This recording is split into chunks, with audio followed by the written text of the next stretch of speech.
Hola, buenos días. ¿Cómo estás todos?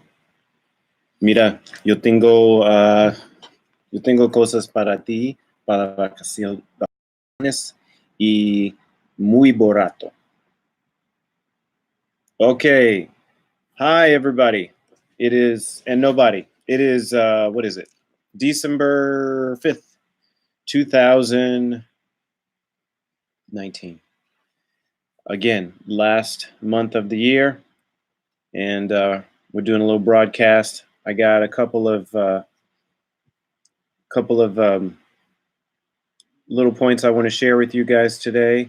First of all, it is not raining today in California, in Southern California, which is great. Yesterday was a fully rainy day, and there were a few rainy days last week. This particular week, we are not having any issues with, today we're not having any issues with rain. So, hold on, let me change the setting here. Pause. There we are. Okay, back again. All right, so just a few points. I opened this, the title of this presentation today is cheap vacation spots.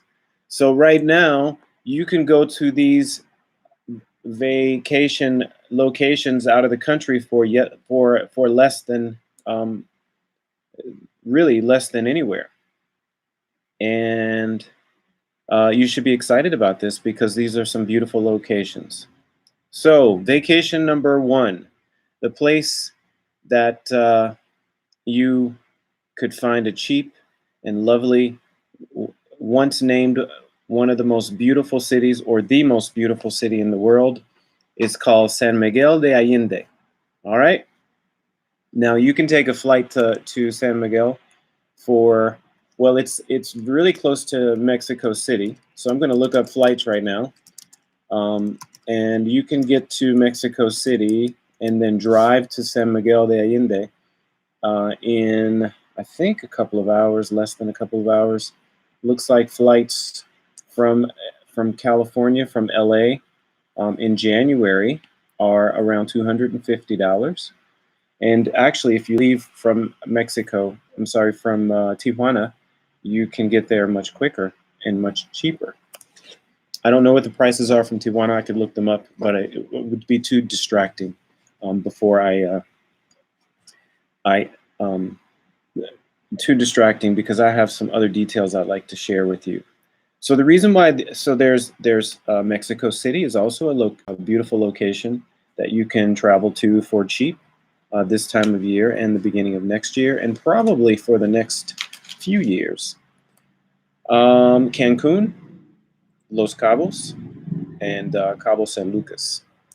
And last night I was in the grocery store and I asked the cashier, ¿Dónde eres tú? And she said she is from Mazatlan, and another beautiful location that you can travel to for cheap this time of year. So if you're interested, those are some great locations for you to go, and they are very cheap. Now the caveat is, the reason why they're cheap is because the drug cartels are taking over. So I read an article this morning. So if you're not worried about drug cartel, then you're okay. But I read an article this morning that the cartels are moving into cities that have expatriates, or what some abbreviated term is expats. As many as 10,000 Americans and Canadians live in this particular city, San Miguel de Allende. And one of our customers told us about this location and actually recommended that we visit this location a couple of years ago.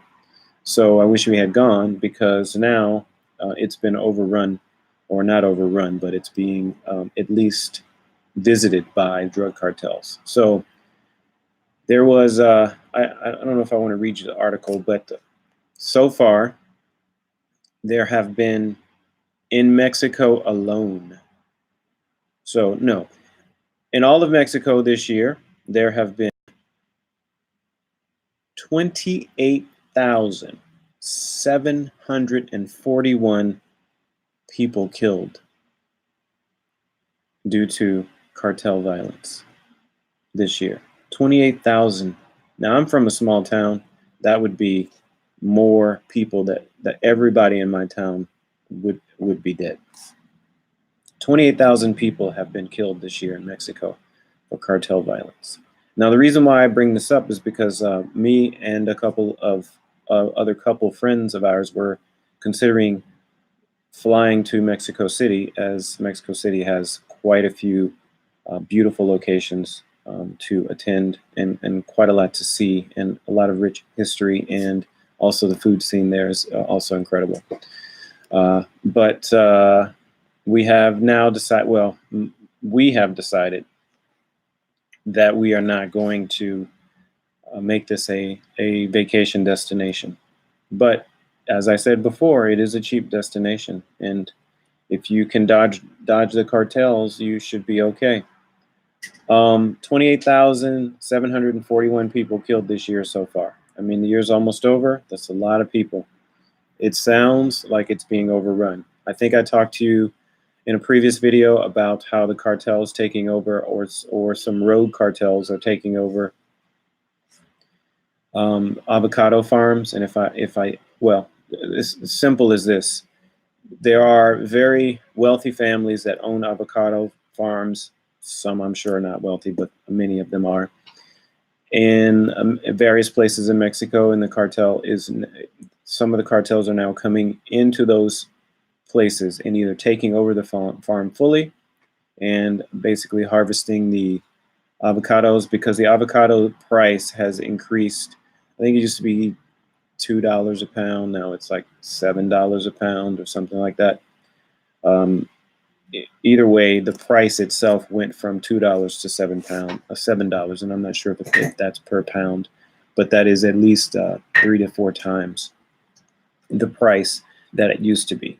And so now they're calling it green gold in Mexico, and some of the cartels are actually moving into avocado farming instead of cocaine farming, or maybe in addition to, multiple streams of income. So kind of crazy down there. I can only, the new president actually has a phrase. I wish I could remember the phrase. I don't want to mess it up. It's like abrazos. I can't remember, but anyway, the phrase translates to, in English, hugs, not bullets. I think I don't remember what the term for bullets is, but anyway, or the word. So because he's soft on crime, apparently crime is getting really hard. So they may want to step it up down there in Mexico, and that is sad, because there are a lot of great people down in Mexico in various locations. And there are people here in the States that have family there, so I'm sure they're feeling really terrorized by this situation. It's kind of scary. Now, I hope I haven't fallen into some sort of propaganda trap where our beautiful news sources here are making it seem like Mexico is super violent. However, I have talked to a number of people, 3 people to be exact, most recently, and I've talked to more than 3 people over the years, but 3 people to be exact that actually have had family members either threatened or pressured in some way in the various places. So it is happening. You heard it from me. I don't have any first-hand accounts, but I do know people that have family members there. In fact, one of our customers' parents still live there and have a business there, and they have, basically what's happening is it's like what the Italian mafia used to do in America, but on the East Coast for the most part, where they would tax individual businesses. So they would go around to businesses and basically tell them they owe them a certain amount of money, or they have to give them a certain amount of money per week or per month. Well, that's what's happening in Mexico now, and it's happening throughout the country, not just in the places such as Juarez, where there's predominantly gang presence or cartel presence, or Sinaloa or places like that. Now it's happening around the country. So I don't know what that means for America. I would imagine that if it continues to be unstable, that probably means more people are going to be interested in coming to America. I don't know if that means that there's going to be more or less drugs coming over the border because there's more people getting involved in crime and violence. But interesting story. So if you guys need a cheap vacation, you want to get away, maybe a little dangerous, but you can do it. Mexico City, San Miguel de Allende, Cancun, Los Cabos, Mazatlan, and I would imagine, I mean, let's see, Tulum's not far from Cancun, so wow, crazy. If you go on Instagram, though, yeah, apparently this San Miguel de Allende was a great location for Instagrammers to take pictures to post on their Instagram bloggers, to post on their feed for beautiful places. In other interesting news, the company, I don't know if anyone listening to this at some point is familiar with the beer company Ballast Point. Well, Ballast Point is a beer a beer company, a microbrewery, a craft brewery that has a number of really great tasting beers. One in particular, I think, is Sculpin, and I'm not sure if Sculpin is the grapefruit. They also have a grapefruit flavor, and then they have one other flavor that I think is pretty good. And it's one of the better beers, craft beers on the market. It's pretty expensive for if you are used to buying, let's say, Coors Light. You probably won't buy a Ballast Point because it's at least double the price for a 6-pack. But anyway, back in 2015, the wonderful people who started Ballast Point sold Ballast Point for, drumroll, $1 billion. $1 billion. So can you imagine you start a beer company? I don't know when they started. They probably started 20 years ago because I think Stone Brewery started a pretty good amount of time ago, like in the 90s. So they were into craft brewery before, brewing before really anybody. So I would imagine that any of the companies that got the let's say the taste correctly must have been in the game for a pretty significant amount of time, at least early on. Yeah, so they started 1996. Interesting. So anyway, founder's name was Jack White in San Diego, and Ballast Point was sold to Constellation Brands. Constellation Brands. They also own Corona and Modelo, and so imagine that it wasn't just Jack White. It was also Pete Ahern or Ahern. You can imagine that Constellation Brands actually has enough money. You guys, someone listening to this in the future may have had a Corona or two in their lifetimes. Anyway, these gentlemen, they sold their $1 billion. I don't know how much profit that is, but I would imagine that they probably took home a pretty penny. Actually, it says that he founded Ballast Point Company in 1996 in San Diego, and then the Ballast Point Brewing started back in the back of the Home Brew Mart, a homebrew supply store. White founded in 1992, so he was one of the originals, and he actually made a great brand. So anyway, he decided to get out of the brand and get out of the game. Sold his company for a cool $1 billion. Now he sold it to this company called Kings and Convicts out of Chicago, and people. So it's for an undisclosed amount. So people are saying that it's probable that Constellation lost money um, on this purchase, and I think they actually had to reduce the valuation of the company later on after the initial purchase, because for whatever reason there was a decline in the craft brew. Well, I know what the reason is, and I'll talk about that in a second. But I didn't see this coming back then. But ultimately, there has been a decline in craft brew drinking by millennials.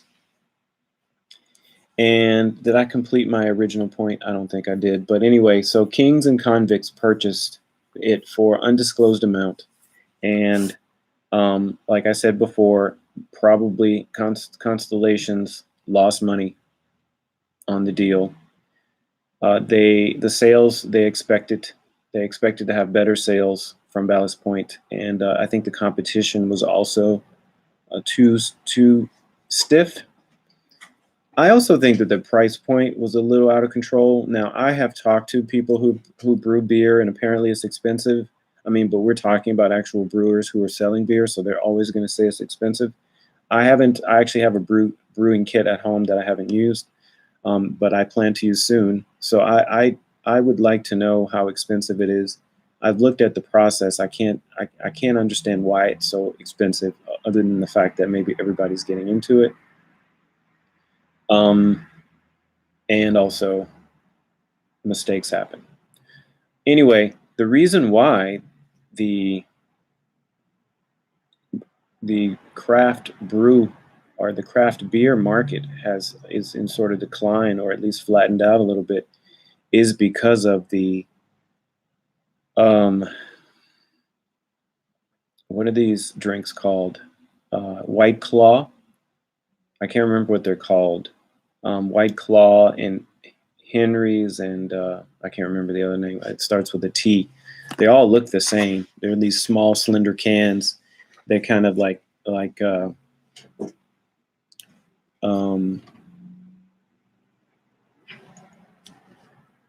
seltzer is what they're called, I think. Seltzer, and they are seltzer mixed with like vodka. I think vodka is the alcohol base.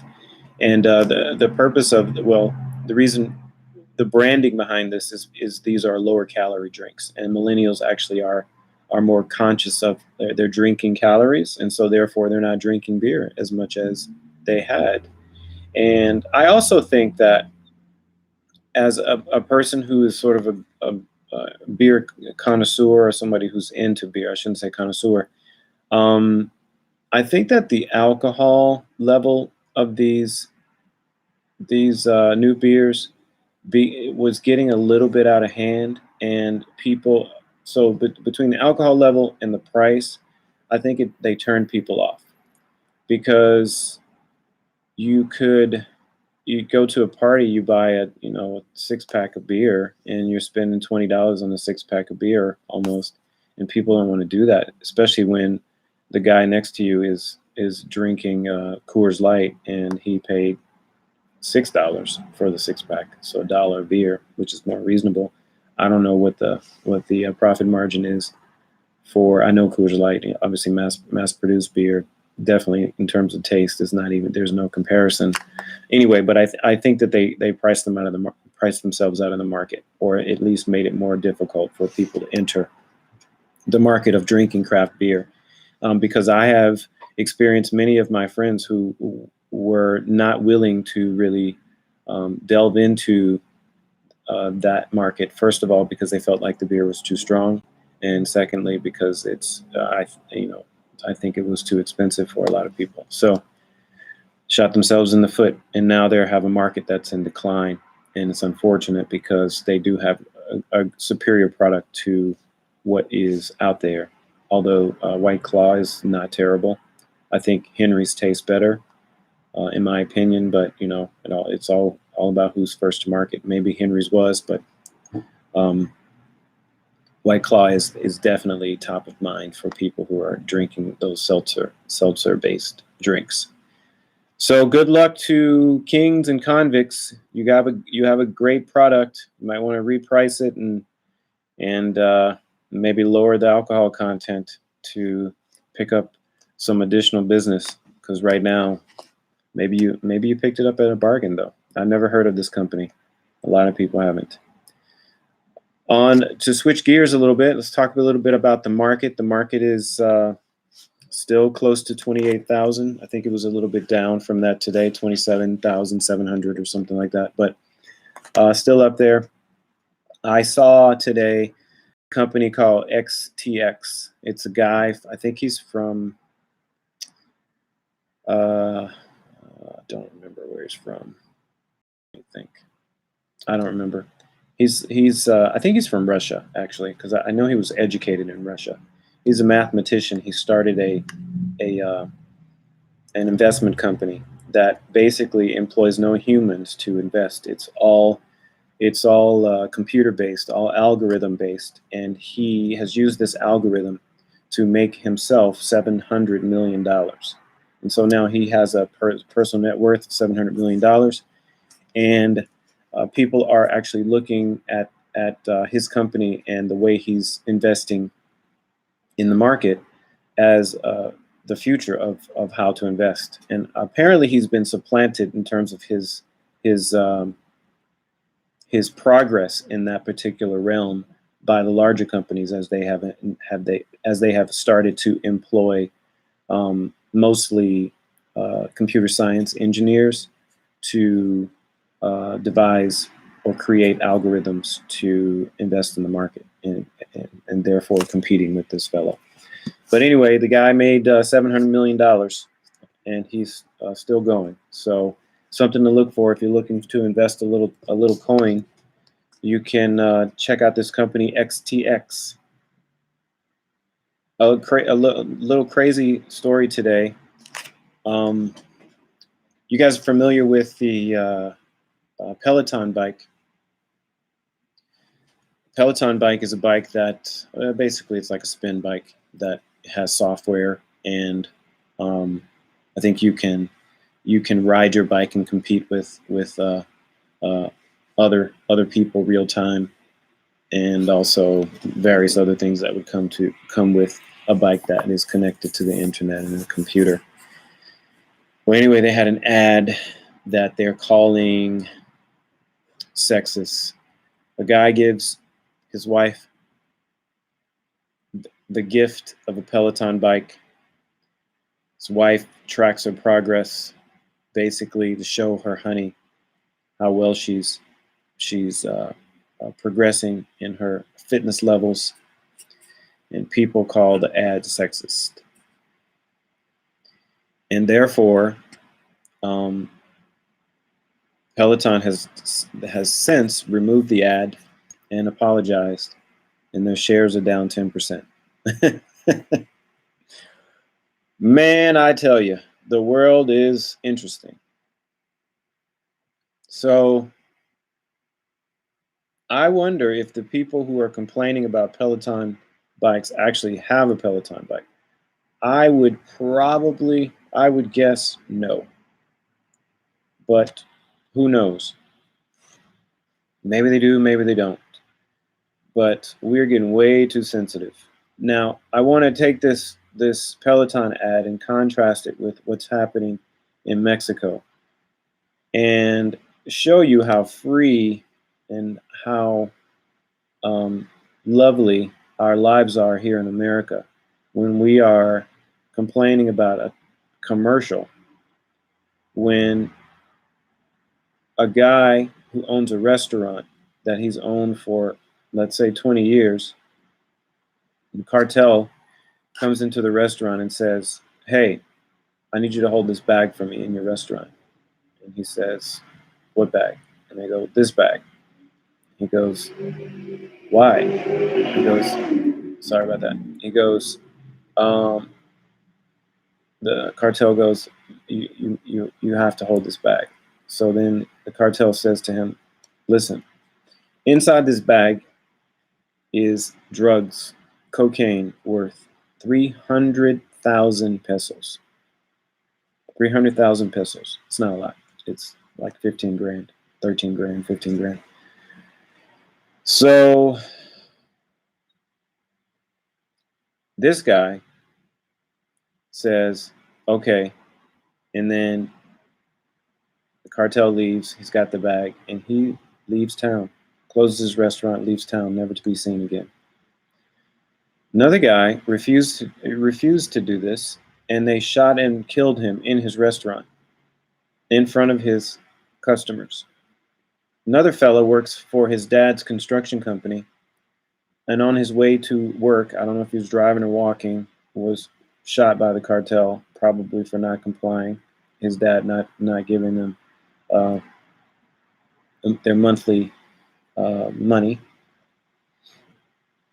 So we're complaining about Peloton ads, and the people, 28,000 people in Mexico are being killed every year.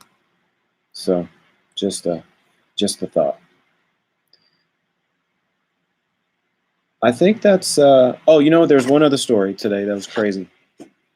So a woman in Texas is a caregiver, I think, and she is going to there. She takes care of this couple that has a property that's about I think it's 10 or 12 acres, and they're elderly couple in their 70s or 80s. And she gets to the property. She gets out of her car, and we don't know what happened. All we know is the woman is dead, and she's killed by a group of wild hogs, feral pigs. Now I know that feral pigs, that gangsters, mafia used to use pigs to actually eat people to get rid of the evidence. So I don't know if this woman was actually eaten, partially, fully, but apparently she was killed by a mother and her children, feral pig children. So that's a crazy story. Doesn't happen very often, but apparently has happened before. I don't know. I read one article that says it happens 4 to 6 times a year. Then I read an article that says that it hasn't happened since 1800, or only 6 people have been killed since 1800. I'd have to do some more research. But there's as many as 6 million of these pigs in the States, and there's also just in Texas alone, which is where this took place, was there are 2 million of these pigs in Texas. Apparently, people are feeling like they're being overrun. Crazy stories out there. But like I said, we have the ability here to complain about Peloton ads. So this is the ultimate display of freedom. Everybody should be happy. It's great times. And that's it for today. It's December 5th, 2019. Crazy stories out there, but I'm happy. It's all exciting. Sky bought and started and sold a Ballast Point company for $1 billion 4 years ago. Look at that. Adios.